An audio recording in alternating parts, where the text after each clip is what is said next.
And let's continue to talk about innate immunity. To be clear, innate immunity is the component of our immune system that we are born with, whereas acquired or adaptive requires exposure to a certain pathogen. And I should also re-articulate what a pathogen is. A pathogen is any agent that is potentially infecting our body and doing harm to our body. And to be clear, I'm using the word agent because it could be something like pollen for an allergic reaction, or it could be a virus or a prion. Viruses aren't living organisms, and prions are just misfolded proteins within our bodies. So if we're talking about bacteria, archaea, parasites, those certainly are living organisms, but not everything is a living organism that we refer to as a pathogen. Okay, so there are a number of innate barriers that make up our immunity or our defense to keep us exempt from any infection. The first line of defense are physical barriers, and these are meant to deter or impede any entrance to our body. One thing to keep in mind with the human body, certainly if we look at our body, on the outside of our body, on our skin, everyone understands that that is external to the inside of our body. But the whole goal is to prevent pathogens from gaining access, one, to our bloodstream, and two, to any of our organs. The great majority of our organs and the bloodstream should be sterile. They should be absent of any pathogens. To be clear, if we're talking about the gastrointestinal tract, or I should say the digestive tract, that's from the mouth all the way to the anus, mouth, esophagus, stomach, intestines, all the way to the end, that is a big tube that runs through our body. And inside that tube is the lumen. That's what food products and digestive products pass through. Anything within the tube is considered outside the body. That is to say, it hasn't been absorbed into the bloodstream, nor has it gained access to the internal areas of organs. That digestive tract is lined by a tissue known as epithelial tissue. Lining that, for a good portion of it, dare I say all of it, is going to be mucus. So mucus is a part of our physical barrier. And we talked about mucus with regards to the mucociliary escalator. That was the production of mucus within the trachea. There's cilia within that epithelial tissue that sweeps the mucus superiorly to get rid of any debris or pathogens that have been trapped. And we talked about that in regard to cystic fibrosis and those chloride channels. So mucus is a physical barrier, cilia is a physical barrier, skin. Our skin is made up of keratinocytes. Those are our skin cells of the epidermis. The topmost layers are dead cells. They build a very formidable barrier to any pathogens trying to enter our body. There's also keratin-rich secretions released from these cells. Tears and saliva are part of our physical barriers. That is to say, they're trying to wash away any pathogens, debris that have entered our eye or our oral cavity. These also have chemicals that deter or kill pathogens, and we'll talk about those. The hairs of our nose and our ear, which are guard hairs, are aimed at preventing entry of pathogens to our body. Urine, trickles of urine are, the whole aim there is to flush anything out of our urinary tract. So one thing to keep in mind when we're talking about the urinary system and any barriers or cells to impede pathogens is that pathogens will try to gain access to our body any way they can, directly through our skin, via our respiratory tract, our digestive tract, and our urogenital tract. So we'll talk more about all of those. There are genetic deterrents to pathogens, and a great example of it is sickle cell anemia. Sickle cell anemia is an affliction that happens to most people, not most people, it happens to people who derive or their ancestors came from areas around the equator where there's a lot of malaria and a lot of mosquitoes. So one with the sickle cell trait, one with sickle cell anemia is going to die of sickle cell anemia. And we talked about sickle cell anemia when we were talking about the cardiovascular system. But sickle cell anemia impedes transport of oxygen and nutrients to our tissues because the cells get lodged within the capillaries and they can't move through the capillaries easily and deliver oxygen and nutrients. But those with the sickle cell trait, that is to say, these are heterozygotes Don't worry too much about what that means, but what it does mean is that there's a dominant and recessive allele. In short, individuals with the sickle cell trait are carriers. They don't have sickle cell anemia, but they have the recessive gene, meaning they are a carrier. Individuals with the sickle cell trait, those that are heterozygous that have one of the recessive alleles, an allele is a variant of a gene. Those with the sickle cell trait, the heterozygotes, are resistant to malaria. And that's an adaptive response over time to populations of humans that live near the equator where there's a lot of malaria and a lot of mosquitoes. So that represents a genetic deterrent to a particular pathogen in malaria. There are chemical impediments to pathogens entering. pH, any pH below 7 is acidic, and that is going to be an inhospitable environment for many pathogens.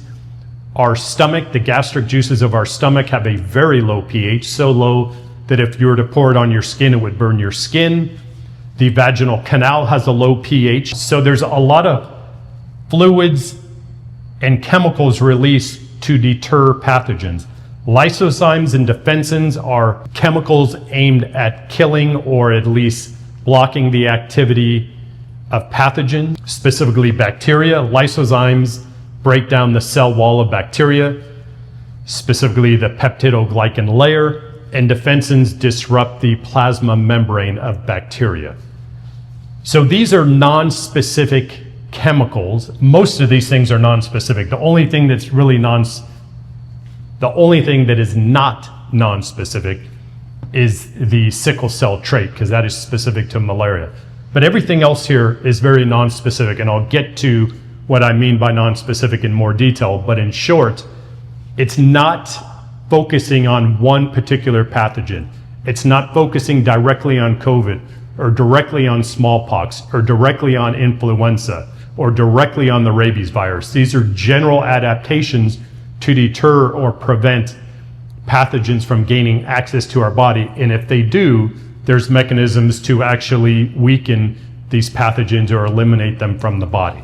And I would be remiss to not mention the microbiome. The microbiome certainly is not an official component of our immune system, but we have microorganisms living on our body, on our skin, and within our body, within our digestive tract, within the urogenital tract, and a number of other places. There are actually more microorganisms. When I say microorganisms, I'm suggesting bacteria, archaea, viruses. Viruses probably shouldn't be called an organism, but I'm going to say it anyway. Viruses are part of the microbiome. Yeast and molds are part of the microbiome, and they are living on us in a symbiotic relationship. What we get from them, or what they get from us, is nutrients and a home and a space to live. What we get from them is protection, because they release toxins that deter other microorganisms or pathogens from entering our body. So within the realm of innate immunity, there are white blood cells known as leukocytes. To be clear, there's two types of leukocytes known as lymphocytes that are part of our adaptive or acquired immunity. Those are T cells and B cells. Included in those are a plasma protein known as antibodies or immunoglobulins. We will talk about those in great detail when we get to acquired or adaptive immunity. But like I said, leukocytes are white blood cells, and there are a number of these that play a huge role in our innate immunity, focusing just on pathogens, focusing on agents that have entered our body that don't belong in our body. So the most prevalent of the white blood cells are neutrophils. In a healthy individual, they make up roughly 70% of the white blood cells in circulation. At any one time, there's about 25 billion neutrophils in circulation. They only live about 2 days, so they're going to regenerate very quickly. They engage in phagocytosis, inflammation, and they also release lysozymes and defensins. To be clear, there's a lot of things in our body, like keratinocytes of our skin release lysozymes and defensins, and we're also going to find these in fluids like tears and saliva. But back to neutrophils, they engage in phagocytosis. Phagocytosis is like Pac-Man engulfing foreign material or even our own dead, decrepit cells. They have house cleaning properties or house cleaning roles by cleaning up our old cells, but they certainly are engaging in eating or engulfing pathogens. Monocytes are another prominent phagocytic cell that engage in engulfing microorganisms.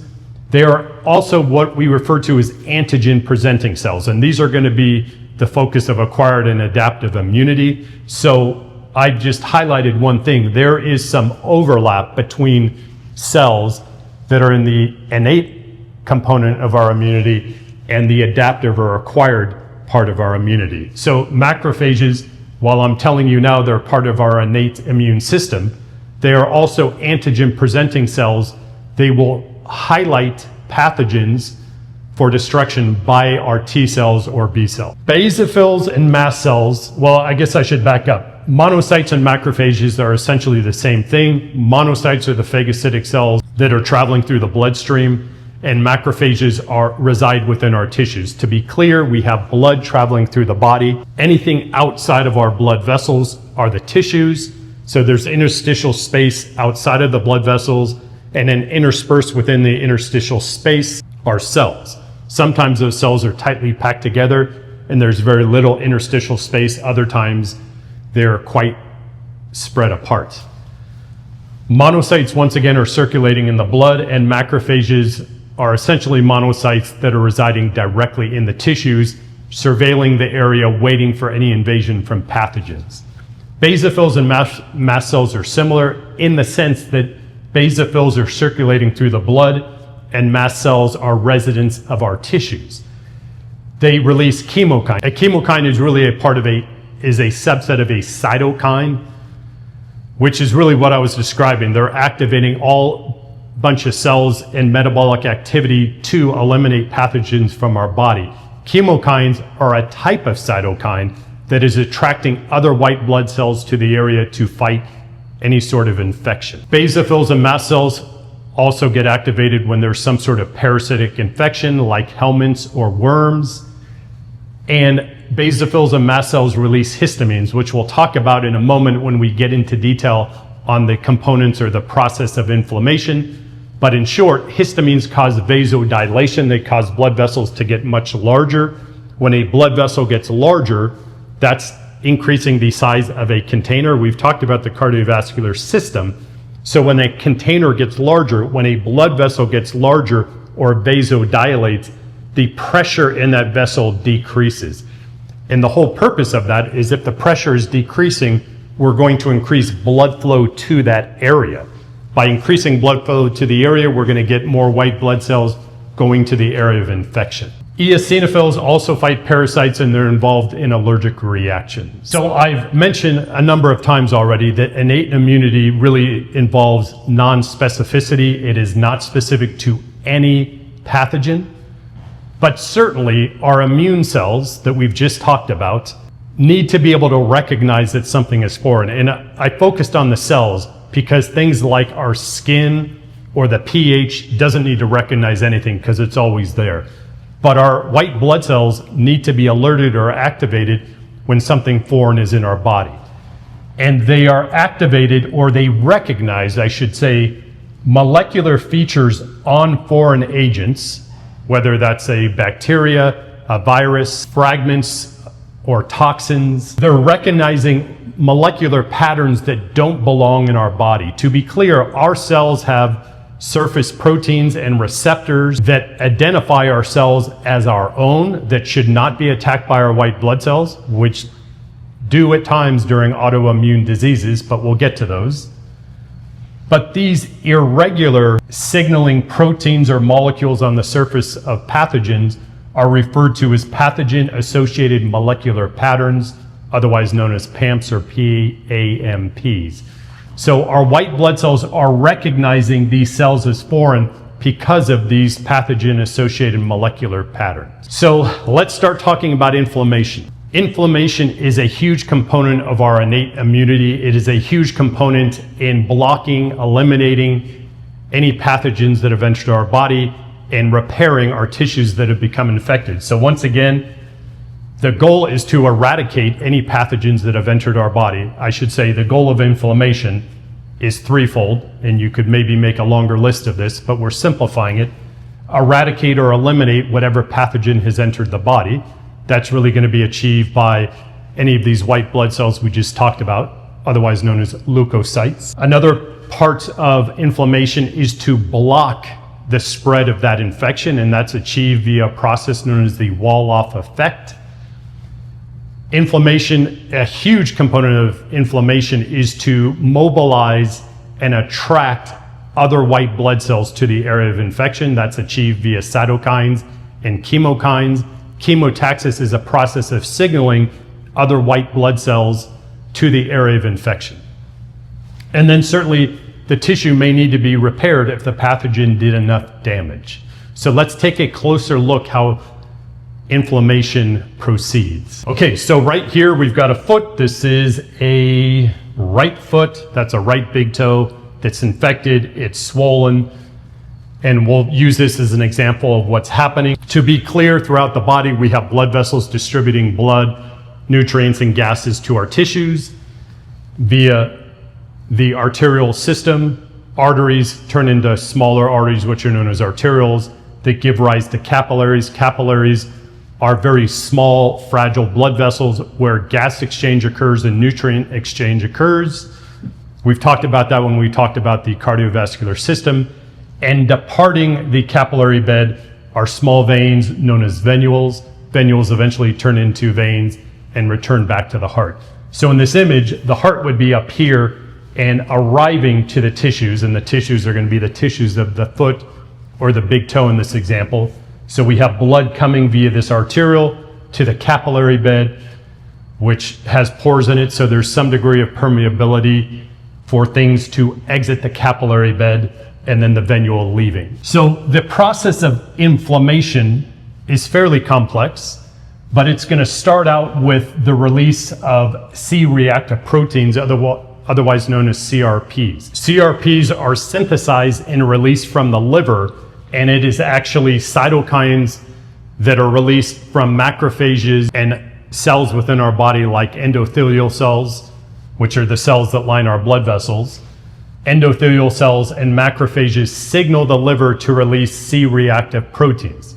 C-reactive proteins are one of the first steps in inflammation, and as a side note, these C-reactive proteins will be measured in the blood in health screenings, and elevated levels of CRPs may indicate some sort of cardiovascular disease, because accompanying cardiovascular disease, and some other diseases, by the way, accompanying cardiovascular disease is inflammation. So the C-reactive proteins instigate a long process of events within inflammation, one of which is going to be vasoconstriction. Specifically, vasoconstriction of the venules leaving the capillary bed where the inflammation is occurring. So why would we want vasoconstriction here?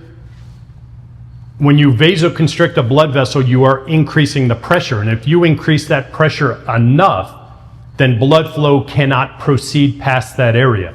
And this essentially is damming up blood into the capillary bed, accumulating volumes of blood within the capillary, much more so than if this was the normal size. Then we are going to get vasodilation. So we talked about histamines. Histamines are going to be released from basophils and mast cells. These histamines will cause vasodilation of the arteriole. And by vasodilating this arteriole, once again, we are decreasing the pressure, so there's more of a gradient for blood to flow down into this capillary bed. So we get accumulation of blood within the capillary bed for two reasons. One, because it's getting backed up to the vasoconstriction of the venule, and more blood is coming here due to the vasodilation of the arteriole. Histamines are also going to increase capillary permeability. So we've talked about capillaries being like a soaker hose, where there's small perforations in the capillary, letting things like hormones, nutrients, oxygen, water to depart the capillary bed to go into the tissue. But some things in the blood, like plasma proteins, cannot squeak through these holes. So these holes are made bigger, increasing capillary permeability. Now, what couldn't previously get through those holes? We said plasma proteins. What are plasma proteins? One, antibodies. Antibodies are also known as immunoglobulins, and those fight infections. Antibodies are part of our acquired or adaptive immunity, so we'll get into detail on the activity of antibodies, but they need to go to the site of infection, and we need increased capillary permeability for them to do so because they're generally too large.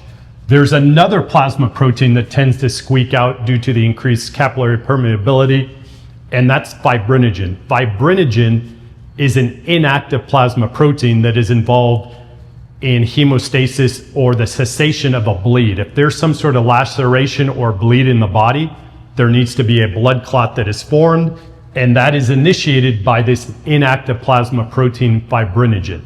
It's inactive because we don't want clots forming in our blood when there's no sort of laceration or hemorrhage. But the fibrinogen, when it is activated, turns into fibrin and creates a clot in blood. We're not concerned about getting a clot happening here because there's no laceration, but we are concerned about having this infection spreading throughout the body. While having an infected, swollen big toe can be very painful, very inconvenient, it's not as serious if this infection were to spread all the way up to the brain or to the vital organs. So to prevent the spread, what is known as the wall-off effect is created, and there's a barrier that's actually created by the fibrin, which derived from fibrinogen. So here's the wall preventing this infection from spreading. Some wall-off effects are more robust than others, and a lot of that has to do with the toxins released from the pathogen. That is to say, the more virulent or robust the toxins are, the stronger the wall-off effect is going to be. So pathogens that don't have really super effective toxins or quick-acting toxins may not create that wall-off effect, and they may have a greater ability to spread throughout the body and cause problems in organs throughout the body. So that's an interesting thing to note, the degree of the wall-off effect and how that prevents or maybe helps the spread of the infection. Okay, so we have histamines that cause vasodilation and increase capillary permeability. Then gaps start forming between the endothelial cells of the blood vessel. To be clear, there's epithelial tissue that makes up these blood vessels. We refer to the epithelial tissue or epithelial cells that make up our capillaries and all of our blood vessels as endothelium. And they tend to be very tight to each other, but gaps form between those cells during this whole process and allows blood plasma to move into the infected area. The movement of blood plasma is known as exudate, or the fluid is known as exudate. Once it leaves the blood plasma into the tissues, it's known as exudate. And the swelling and pain created is the edema.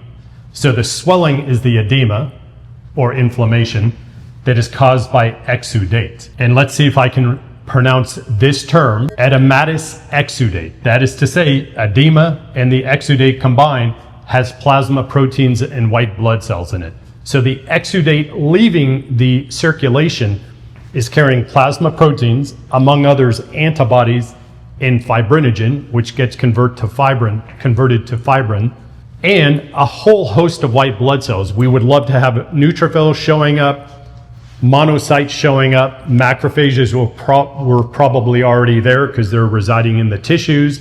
Mast cells would have been in the tissues, but basophils circulating in the blood will go there. There tends to be a positive feedback loop here where white blood cells come to the site of infection, release chemical mediators or cytokines to attract more white blood cells